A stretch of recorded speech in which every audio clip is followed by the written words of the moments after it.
Hello दोस्तों, स्वागत है हमारे नए व्लॉग में। सलाम नमस्ते। आज हम आए हैं उज्जैन, भारत के मध्य प्रदेश राज्य का एक शहर है जो शिप्रा नदी या शिप्रा नदी के किनारे पर बसा है। तो दोस्तों, उज्जैन एक अत्यंत प्राचीन शहर है। यह महान सम्राट विक्रमादित्य के राज्य की राजधानी थी। उज्जैन को कालिदास की नगरी नाम से भी जाना जाता है। यहाँ पर 12 वर्ष पर सिंहस्थ महाकुंभ मेला लगता है। भगवान शिव के 12 ज्योतिर्लिंग में एक महाकाल इस नगरी में स्थित है। उज्जैन मध्य प्रदेश के सबसे बड़े शहर इंदौर से 45 किमी की दूरी पर है। उज्जैन के प्राचीन नाम अवंतिका, उज्जैनी, कनकशंगा आदि है। उज्जैन मंदिरों की नगरी है। यहाँ कई तीर्थ स्थल है। तो दोस्तों, महाकालेश्वर मंदिर। उज्जैन के महाकालेश्वर महादेव की मान्यता भारत के प्रमुख 12 ज्योतिर्लिंगों में है। महाकालेश्वर मंदिर का महात्म्य विभिन्न पुराणों में विस्तृत रूप से वर्णित है। महाकवि तुलसीदास से लेकर संस्कृत साहित्य के अनेक प्रसिद्ध कवियों ने इसी मंदिर का वर्णन किया है। लोक मानस में महाकाल की परंपरा अनादि है। उज्जैन भारत की काल गणना का केंद्र बिंदु था और महाकाल उज्जैन के अधिपति आदि देव माने जाते हैं। इतिहास के प्रत्येक युग में शुंग, कुषाण, सातवाहन, गुप्त, परिहार तथा अपेक्षाकृत आधुनिक मराठा काल में इसी मंदिर का निरंतर जीर्णोद्धार होता रहा है। वर्तमान मंदिर का पुनः निर्माण राणोजी सिंधिया के काल में मालवा के सूबेदार रामचंद्र बाबा शेणवी द्वारा कराया गया था। वर्तमान में भी जीर्णोद्धार एवं सुविधा विस्तार का कार्य होता रहा है। महाकालेश्वर की प्रतिमा दक्षिणमुखी है। तांत्रिक परंपरा में प्रसिद्ध दक्षिणमुखी पूजा का महत्व 12 ज्योतिर्लिंगों में केवल महाकालेश्वर को ही प्राप्त है। ओमकारेश्वर में मंदिर की ऊपरी पीठ पर महाकाल मूर्ति की तरह इसी तरह मंदिर में भी ओमकारेश्वर शिव की प्रतिष्ठा है। तीसरे खंड में नागचंदेश्वर की प्रतिमा है। के दर्शन केवल नाग पंचमी को होते। विक्रमादित्य और बुध की महाकाल पूजा के लिए शासकीय संदेह महाकाल मंदिर को प्राप्त होती रही है। वर्तमान में यह मंदिर महाकाल मंदिर समिति के तत्वावधान में संरक्षित है।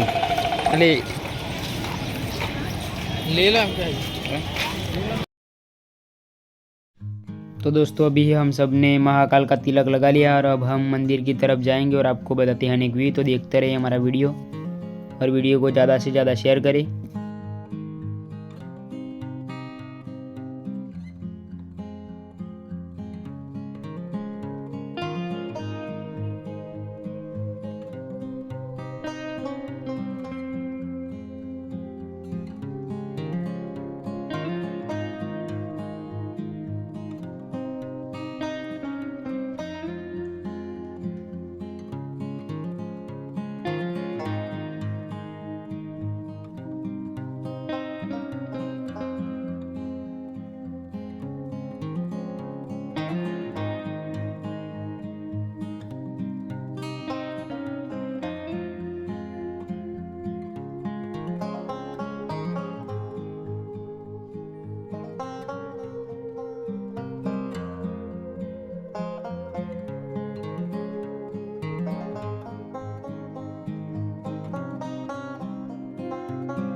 तो दोस्तों अभी हम आ चुके हैं महाकाल लोक। तो आपको बताते हैं अनेक मूर्तियाँ एवं अनेक कॉरिडोर। तो भारत के माननीय प्रधानमंत्री श्री नरेंद्र मोदी जी द्वारा 11/10/2022 को महाकालेश्वर मंदिर के समीप श्री महाकाल लोक का लोकार्पण किया गया है।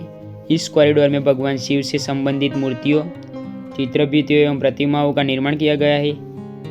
इस महाकाल लोक में सप्त ऋषियों की प्रतिमाएं, कमलकुंड तथा 108 स्तंभ वाला शेड मुख्य आकर्षण का केंद्र है।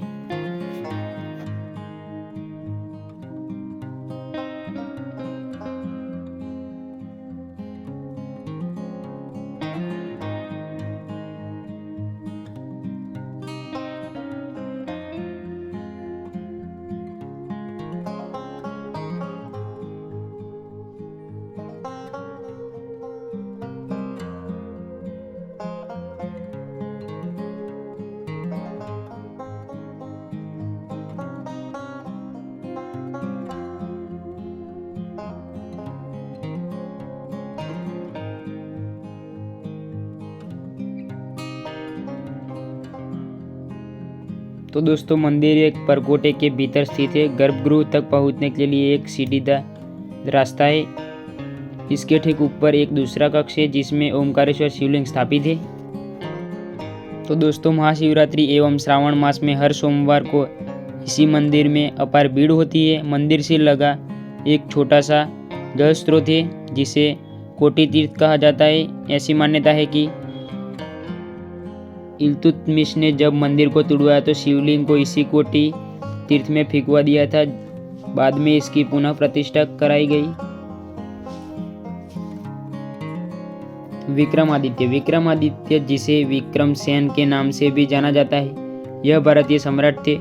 उनके साम्राज्य की राजधानी उज्जैन थी। तो दोस्तों हरसिद्धि माँ का मंदिर उज्जैन नगर के प्राचीन और महत्वपूर्ण धार्मिक स्थलों में हरसिद्धि देवी का मंदिर प्रमुख है। चिंतामण गणेश मंदिर से थोड़ी दूर और रुद्रसागर तालाब के किनारे स्थित इस मंदिर में सम्राट विक्रमादित्य द्वारा हरसिद्धि देवी की पूजा की जाती थी। हरसिद्धि देवी वैष्णव संप्रदाय की आराध्य रही। शिव पुराण के अनुसार दक्ष यज्ञ के बाद सती की कोहनी यहाँ गिरी थी।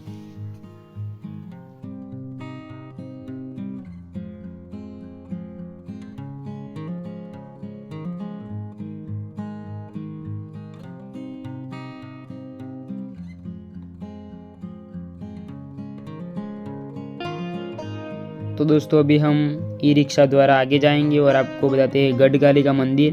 तो दोस्तों बने रहे अपने चैनल पे और देखते रहे वीडियो।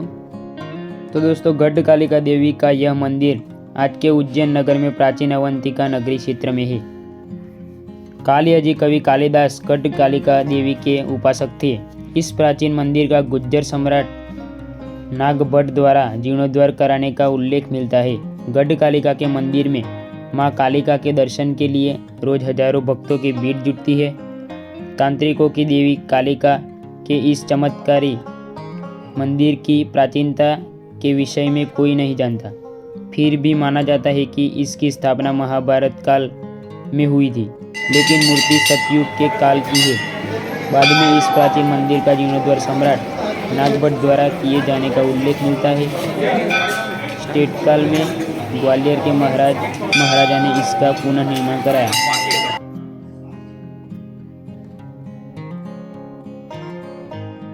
तो दोस्तों काल भैरव मंदिर हम आ चुके हैं और काल भैरव मंदिर आज के उज्जैन नगर में स्थित प्राचीन अवंतिका नगरी के क्षेत्र में स्थित है।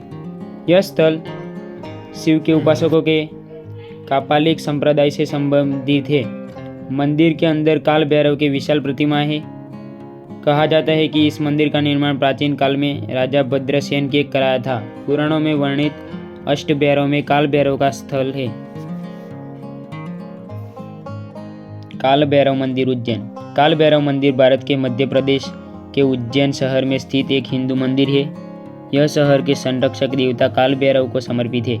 शिप्रा नदी के तट पर स्थित यह शहर के सबसे सक्रिय मंदिरों में से एक है, जहाँ रोजाना सैकड़ों भक्त आते हैं। शराब मंदिर के देवता को चढ़ाए में से एक है। पंचमकार के रूप में जाने वाले 5 तांत्रिक अनुष्ठानों में से एक के रूप में मंदिर के देवता को शराब की पेशकश की जाती है। शराब, मांसा, मीना या मत्स्य, मछली, मुद्रा, भाव्या, खूना, अनाज और मैथुना संभोग। पुराने समय में सभी 5 प्रसाद देवता को चढ़ाए जाते थे, लेकिन अब केवल शराब ही चढ़ाई जाती है। अन्य 4 प्रसाद प्रतीकात्मक अनुष्ठानों के रूप में है। वर्तमान मंदिर संरचना एक पुराने मंदिर के अवशेषों पर बनाई गई थी। माना जाता है कि मूल मंदिर का निर्माण भद्रसेन नाम के एक अज्ञात राजा ने करवाया था। स्कंद पुराण के अवंती खंड में इसका उल्लेख किया गया है। परमार काल से संबंधित शिव, पार्वती, विष्णु और गणेश की छवियां जगह से बरामद की गई है। मंदिर की दीवारों को कभी मालवा चित्रों से सजाया गया था, हालांकि इन चित्रों के केवल निशान अब दिखाई रहे हैं। तो दोस्तों, सिद्धवट मंदिर भारत के मध्य प्रदेश राज्य के उज्जैन जिले के भैरवगढ़ ग्राम में शिप्रा नदी के तट पर स्थित एक हिंदू मंदिर है। तो दोस्तों, विमल जल वाहिनी शिप्रा के मनोहर तट पर सिद्धवट का स्थान है। सौरो शुक्र क्षेत्र में जिस प्रकार वारा पुराण वर्णित गृहवट है, प्रयाग में अक्षय वट है, नासिक में पंचवट है, वृंदावन में वंशीवट है तथा गया में गयावट है, उसी प्रकार उज्जैन में पवित्र सिद्धवट है। वैशाख माह में यहाँ भी यात्रा होती है। कर्मकांड, मोक्ष, कर्म, पिंडदान एवं अंत्येष्टि के लिए प्रमुख स्थान माना जाता है। नागबलि, नारायण बलि विधान प्राय यहाँ होता है। हिंदू पुराणों में इस स्थान की महिमा का वर्णन किया गया है। यहाँ 3 तरह की सिद्धि होती है: संतति, संपत्ति और सद्गति। तीनों की प्राप्ति के लिए यहाँ पूजन किया जाता है। सद्गति अर्थात पितरों के लिए अनुष्ठान किया जाता है। संपत्ति अर्थात लक्ष्मी कार्य के लिए वृक्ष पर रक्षा सूत्र बांधा जाता है। और संतति अर्थात पुत्र की प्राप्ति के लिए उल्टा सातिया बनाया जाता है। यह वृक्ष तीनों प्रकार की सिद्धि देता है, इसलिए इसे सिद्धवट कहा जाता है। यहाँ पर काल सर्प शांति के विशेष महत्व है, इसलिए काल सर्प दोष की भी पूजा होती है।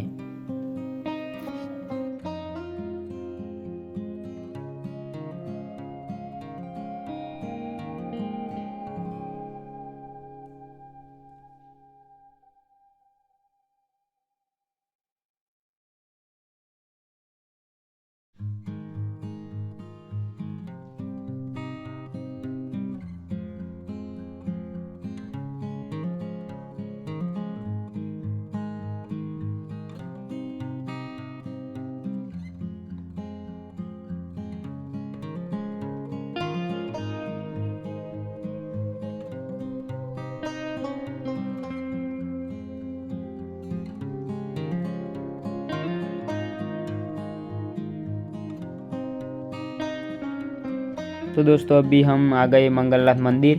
पुराणों के अनुसार उज्जैन नगरी को मंगल की जननी कहा जाता है। ऐसे व्यक्ति जिनकी कुंडली में मंगल भारी रहता है, वे अपने अनिष्ट ग्रहों की शांति के लिए यहाँ पूजा पाठ करवाने आते हैं। यूँ तो देश में मंगल भगवान के कई मंदिर हैं, लेकिन उज्जैन इसका जन्म स्थान होने के कारण यहाँ की पूजा को खास महत्व दिया जाता है। कहा जाता है कि यह मंदिर सदियों पुराना है। सिंधिया राजघराने के इसका पुनर्निर्माण करवाया गया था। उज्जैन शहर को भगवान महाकाल की नगरी कहा जाता है, इसलिए यहाँ मंगलनाथ भगवान की शिव रूपी प्रतिमा का पूजन किया जाता है। हर मंगलवार के दिन इसी मंदिर में श्रद्धालुओं का तांता लगा रहता है।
तो दोस्तों अंधकासुर नामक दैत्य को शिवजी ने वरदान दिया था कि उसके रक्त से सैकड़ों दैत्य जन्म लेंगे। वरदान के बाद इस दैत्य ने अवंतिका में तबाही मचा दी। तब दीन दुखियों ने शिवजी की प्रार्थना की। भक्तों के संकट दूर करने के लिए स्वयं शंभु ने अंधकासुर से युद्ध किया। दोनों के बीच भीषण युद्ध हुआ। शिवजी का पसीना बहने लगा। रुद्र के पसीने की बूंद की गर्मी से उज्जैन की धरती फटकर दो भागों में विभक्त हो गई और मंगल ग्रह का जन्म हुआ। शिवजी ने दैत्य का संहार किया और उसकी रक्त की बूंदियों को नव उत्पन्न मंगल ग्रह ने अपने अंदर समा लिया। कहते हैं इसलिए मंगल की धरती लाल रंग की है। मंदिर में हर मंगलवार के दिन भक्तों का तांता लगता रहता है। लोगों का मानना है कि इस मंदिर में ग्रह शांति करवाने के बाद ग्रह दोष खत्म हो जाता है। ऐसे व्यक्ति जिनकी कुंडली में चतुर्थ, सप्तम, अष्टम, द्वादश भाव में मंगल होता है वह मंगल शांति के लिए विशेष पूजा अर्चना करवाते हैं। मार्च में आने वाली अंगारक चतुर्थी के दिन मंगलनाथ में विशेष पूजा अर्चना की जाती है। इस दिन यहाँ विशेष यज्ञ हवन किए जाते हैं। इस समय मंगल ग्रह की शांति के लिए लोग दूर दूर से उज्जैन आते हैं। यहाँ होने वाली बात पूजा को भी काफ़ी महत्वपूर्ण माना जाता है। मंगल ग्रह को मूलतः मेष और वृश्चिक राशि का स्वामी माना जाता है। मंदिर में सुबह 6 बजे से मंगल आरती शुरू होती है। आरती के तुरंत बाद मंदिर परिसर के आसपास तोते मंडराने लगते हैं। जब तक उन्हें प्रसाद के दाने नहीं मिल जाते वे यही मंडराते रहते हैं। यहाँ के पुजारी निरंजन भारती बताते हैं कि यदि हम प्रसाद के दाने डालने में कुछ देर कर दे तो ये पंछी शोर मचाने लगते हैं। लोगों का विश्वास है कि पंछियों के रूप में मंगलनाथ स्वयं प्रसाद खाने आते हैं। मंगलनाथ मंदिर में पूजा अर्चना करने के कुंडली में उग्र रूप धारण किया हुआ मंगल शांत हो जाता है। इसी धारणा के चलने हर साल हजारों नव विवाहित जोड़े जिनकी कुंडली में मंगल दोष होता है यह पूजा पाठ करवाने आते हैं। तो दोस्तों सांदीपनी आश्रम उज्जैन में है। भगवान श्री कृष्ण का स्कूल यही उन्होंने 64 कलाएं सीखी थी। सांदीपनी आश्रम उज्जैन में स्थित है। कहा जाता है कि यही भगवान श्री कृष्ण ने शिक्षा प्राप्त की थी।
तो दोस्तों पूरा वीडियो देखने के लिए आपका खूब खूब आभार मैं व्यक्त करता हूँ। तो दोस्तों वीडियो को ज़्यादा से ज़्यादा शेयर करें और ऐसे ही वीडियो देखने के लिए चैनल को सब्सक्राइब करें।